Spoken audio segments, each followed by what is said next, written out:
आज हम करने वाले हैं चैप्टर 7 पौधों में जनन रिप्रोडक्शन इन प्लांट।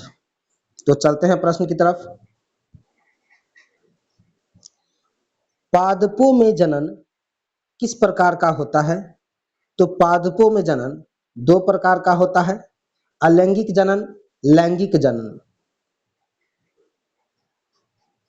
अलैंगिक जनन, अलैंगिक जनन किसे कहते हैं? अलैंगिक जनन में पादप बिना बीज के नए पादपों को उत्पन्न करते हैं, वह अलैंगिक जनन कहलाता है। अलैंगिक जनन कितने प्रकार का होता है? तो अलैंगिक जनन 4 प्रकार का होता है, कायिक प्रवर्धन, मुकुलन, खंडन एवं बीजाणु निर्माण।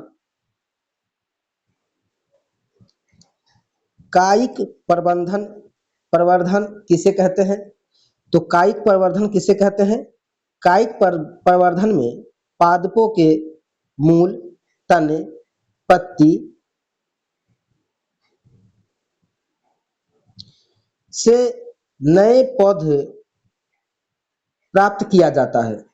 तो कायिक प्रवर्धन में पादप के मूल, तने, पत्ती से नए पौधा प्राप्त किया जाता है, इसे हम कायिक प्रवर्धन कहते हैं।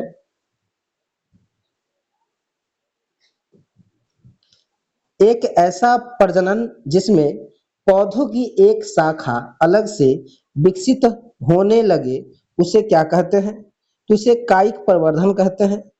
ऐसा प्रजनन जिसमें पौधे की एक शाखा अलग से विकसित होने लगे तो उसे कायिक प्रवर्धन कहते हैं।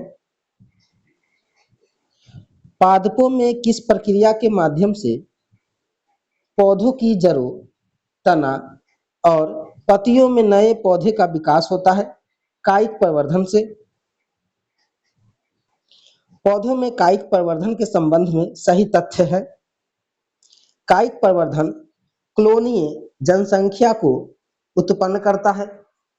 कायिक जनन विषाणुओं का प्रसार करने में सहायक होता है।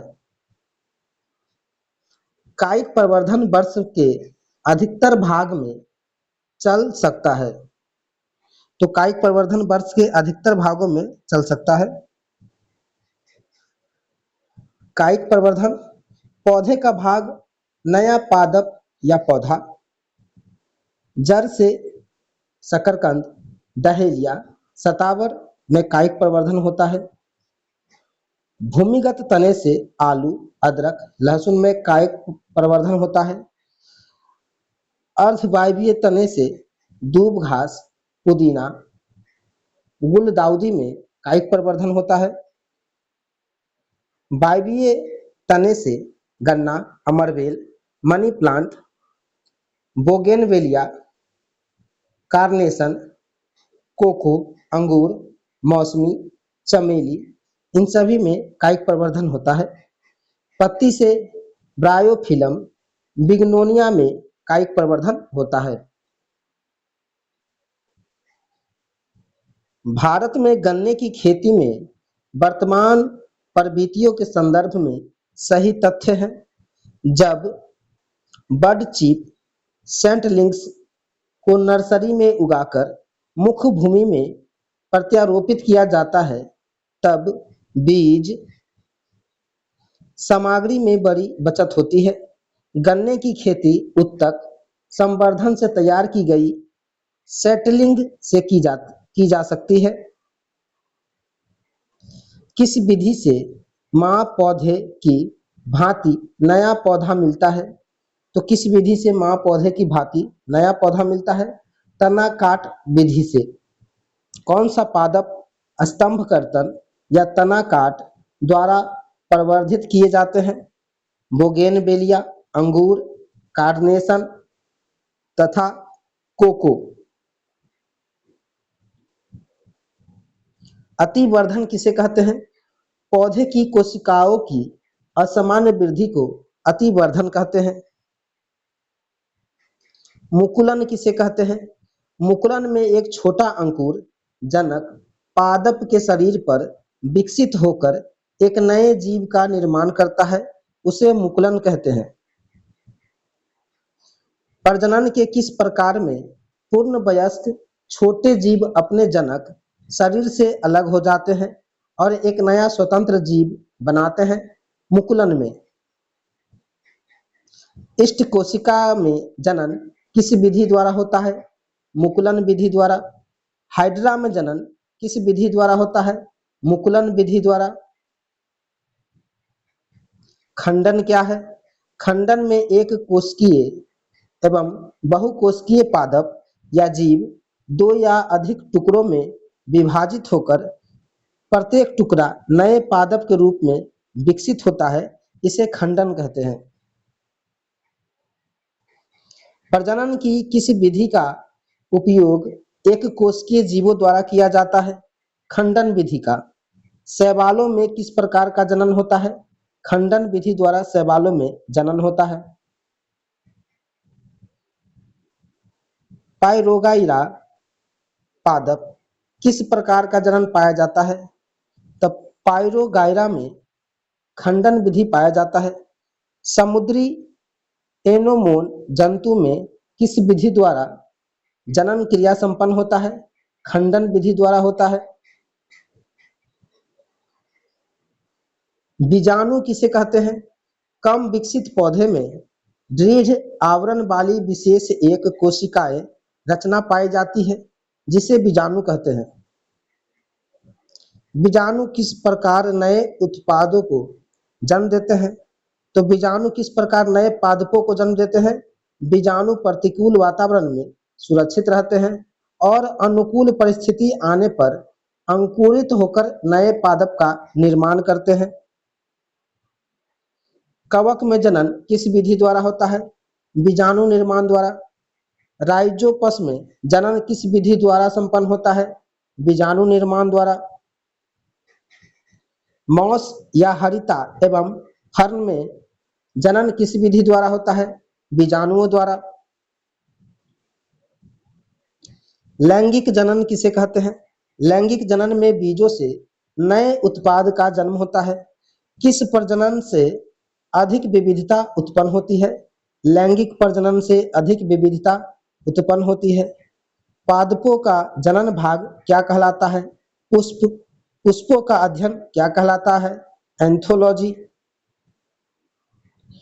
पुष्प के कितने भाग होते हैं? 4। बाह्य दलपुंज, दलपुंज, पुमांग, जायांग। जिन पुष्पों में पुष्प के चारों ओर चक्र उपस्थित होते हैं उसे क्या कहते हैं? तो पुष्प के चारों ओर चक्र उपस्थित होते हैं उसे पूर्ण पुष्प कहते हैं। पूर्ण पुष्प कहते हैं। पुष्प के चारों ओर उपस्थित चक्र को पूर्ण पुष्प कहते हैं। जिन पुष्पों में पुष्प के एक या अधिक चक्र अनुपस्थित होते हैं उसे क्या कहते हैं? तो पुष्पों में एक या एक से अधिक चक्र अनुपस्थित होते हैं या नहीं होते हैं उसे अपूर्ण पुष्प कहते हैं। बाह्य दलपुंज किसे कहते हैं? पुष्प के बाहरी चक्र को बाह्य दलपुंज कहते हैं। दलपुंज किसे कहते हैं? पुष्प के दूसरे चक्र को जो बाह्य दल के अंदर स्थित होता है उसे दलपुंज कहते हैं। दलपुंज का मुख्य कार्य क्या है? परागन हेतु कीटों को आकर्षित करना दलपुंज का कार्य है। पुमंग किसे कहते हैं? पुष्प के तीसरे चक्र को पुमंग कहते हैं। पुष्प के नर अंग को क्या कहते हैं? पुंकेसर कहते हैं। पुंकेसर के कितने भाग होते हैं? 3 भाग होते हैं। तंतु, परागकोश तथा योजी भाग होते हैं। परागकण का निर्माण कहाँ होता है? परागकोश में होता है। जायांग किसे कहते हैं? पुष्प के चौथे और सबसे भीतरी भाग को जायांग कहते हैं। पुष्प के वास्तविक मादा भाग को क्या कहते हैं? जायांग। जायांग के कितने भाग होते हैं? 3। अंडाशय, वर्तिका, वर्तिकाग्र। अंडाशय में क्या पाया जाता है? बीजांड। मादा युग्मक या अंडाणु कहाँ पाया जाता है? बीजांड में। यदि किसी उभयलिंगी पुष्प में पुमंग और जायांग अलग अलग समय पर परिपक्व होते हैं इसे क्या कहते हैं? भिन्न काल पक्वता कहते हैं। पुष्प का मुख्य कार्य क्या है? प्रजनन द्वारा फल तथा बीज का निर्माण करना पुष्प का प्रमुख कार्य है। परागन किसे कहते हैं? पराग कणों के पराग कोश से मुक्त होकर उसी जाति के वर्तिकाग्र तक पहुंचने की क्रिया को परागन कहते हैं। परागन कितने प्रकार का होता है? 2 प्रकार का, स्वपरागन, परपरागन। स्वपरागन किसे कहते हैं? पुष्प के परागन का उसी पुष्प के वर्तिकाग्र या उसी पौधे पर स्थित किसी अन्य पुष्प के वर्तिकाग्र पर पहुंचने को स्वपरागन कहते हैं। एक ही पौधे के एक पुष्प के पराग कोश से परागन का उसी पौधे के दूसरे पुष्प की वर्तिकाग्र में स्थानांतरण क्या कहलाता है? सजात पुष्पी परागन कहलाता है। पर परागन किसे कहते हैं? एक पुष्प के परागकण का उसी जाति के दूसरे पौधे पर स्थित पुष्प के वर्तिकाग्र पर पहुंचने को पर परागन कहते हैं। परागन के कितने कारक है? 2, अजैविक कारक और जैविक कारक। वायु द्वारा परागन को क्या कहते हैं? वायु परागन। कीटों द्वारा होने वाले परागन को क्या कहते हैं? कीट परागन। जल द्वारा होने वाले परागन को क्या कहते हैं? जल परागन। जंतुओं द्वारा होने वाले परागन को क्या कहते हैं? जंतु परागन। पक्षियों द्वारा होने वाले परागन को क्या कहते हैं? पक्षी परागन। घोंघे द्वारा होने वाले परागन को क्या कहते हैं? मेलाकोफिलस। तो घोंघे द्वारा होने वाले परागन को मेलाकोफिलस कहते हैं। चमगादड़ द्वारा होने वाले परागन को चिरप्टोफिलस कहते हैं। जानवरों और कीटों में किसे मुख्य जैविक परागणकर्ता माना जाता है? तो जानवर और कीटों में मुख्य रूप से जैविक परागणकर्ता माना जाता है मधुमक्खी को। परागन के बाद क्या होता है? निषेचन होता है। निषेचन किसे कहते हैं? एक नर युग्मक का एक अंडकोशिका से संयोजन ही निषेचन कहलाता है। निषेचित अंडा क्या कहलाता है? युग्मनज कहलाता है। निषेचन मादा पुष्प के किस भाग में होता है? अंडाशय भाग में। निषेचन के पश्चात बीजांड से बीज, युग्मनज से भ्रूण तथा अंडाशय से किसका निर्माण होता है? फल का।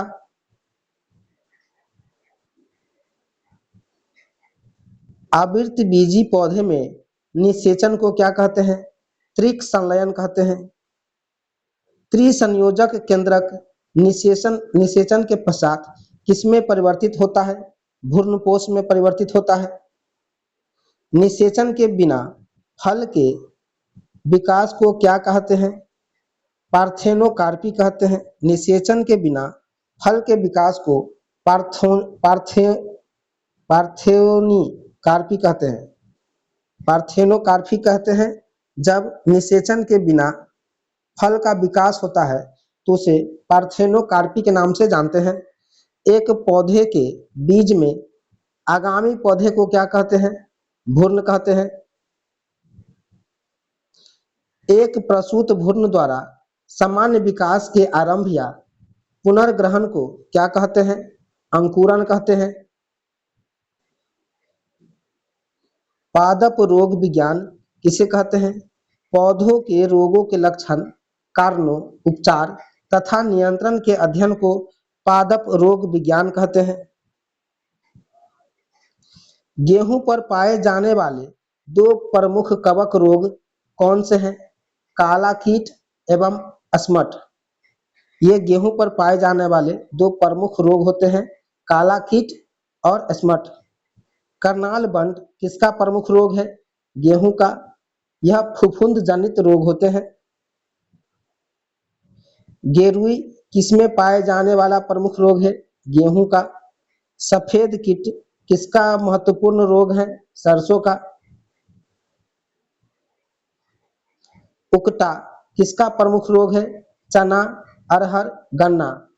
पत्तियों का सूखना इसमें होता है उकटा में, और उकटा किसका प्रमुख रोग है? चना, अरहर, गन्ना में होता है उकटा रोग। बुकनी पाउडरी रोग किसमें पाया जाता है? मटर में। अगैती झुलसा तथा पिछेती झुलसा किसमें पाए जाने वाला प्रमुख रोग है? आलू में। आलू में ब्लैक हार्ट का कारक कौन है?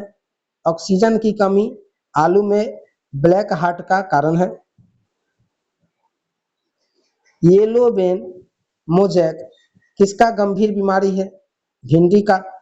भिंडी में पीत वर्ण सीरा की बीमारी किसके द्वारा फैलती है?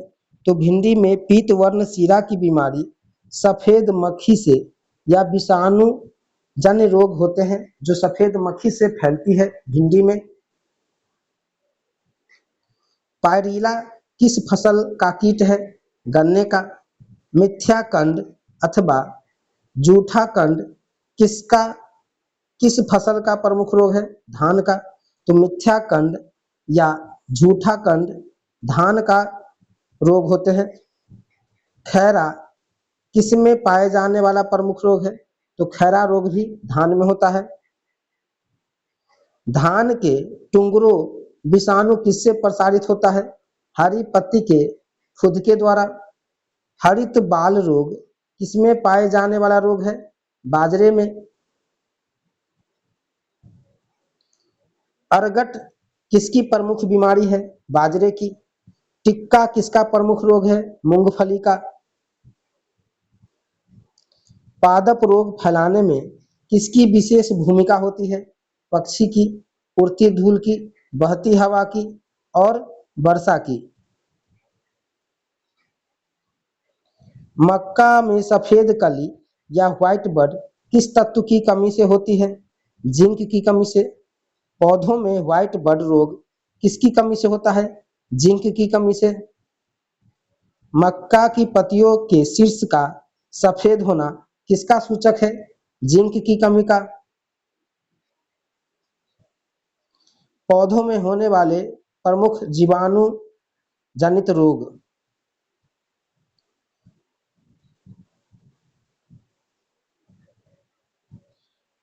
रोग का नाम जीवाणु। नींबू का कैंकर रोग जैंथोमोनास सिट्री जीवाणु के कारण होता है। बंद गोभी का काला गलन रोग जैंथोमोनास कैम्पेस्ट्रिम्स जीवाणु का के कारण होता है। आलू का शिथिल रोग या रिंग रोग स्यूडोमोनास सोलेनेसिएरम के कारण होता है। क्राउन गाल रोग एग्रोबैक्टीरियम ट्यूमीफेसियंस के कारण होता है। क्राउन गाल रोग। गेहूं का टुंडू रोग कैरिनोबैक्टीरियम इंडो बायोटिकम जीवाणु के कारण होता है। ब्लैक आर्म अथवा angular leaf spot of cotton Xanthomonas जीवाणु के कारण होता है। धान का अंगमारी रोग जैंथोमोनास ओराइजी के जीवाणु के द्वारा होता है। विषाणु जनित रोग का नाम और विषाणु। तंबाकू का मोजैक रोग टोबैको मोजैक वायरस विषाणु के कारण होता है। तो तंबाकू का मोजैक रोग टोबैको मोजैक वायरस विषाणु के कारण होता है। आलू का मोजैक रोग पोटैटो वायरस विषाणु के कारण होता है। बंकी top of banana virus first विषाणु के कारण होता है। भिंडी का पीत वर्णशिरा सफेद मक्खी वाहक विषाणु द्वारा होता है। कवक जनित रोग, रोग का नाम कवक। धान की भूरी पर निश्चित brown leaf spot of rice,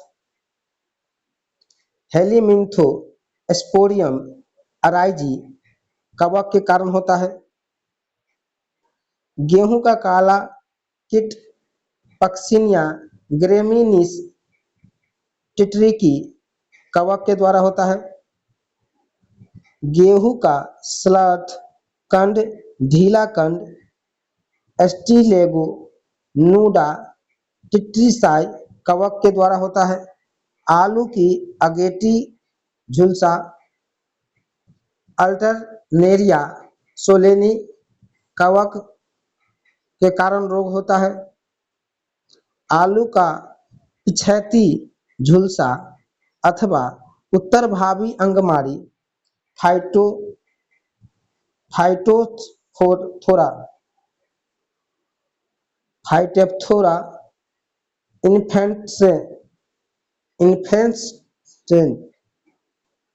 infestans के द्वारा होता है। यह कवक रोग है आलू में।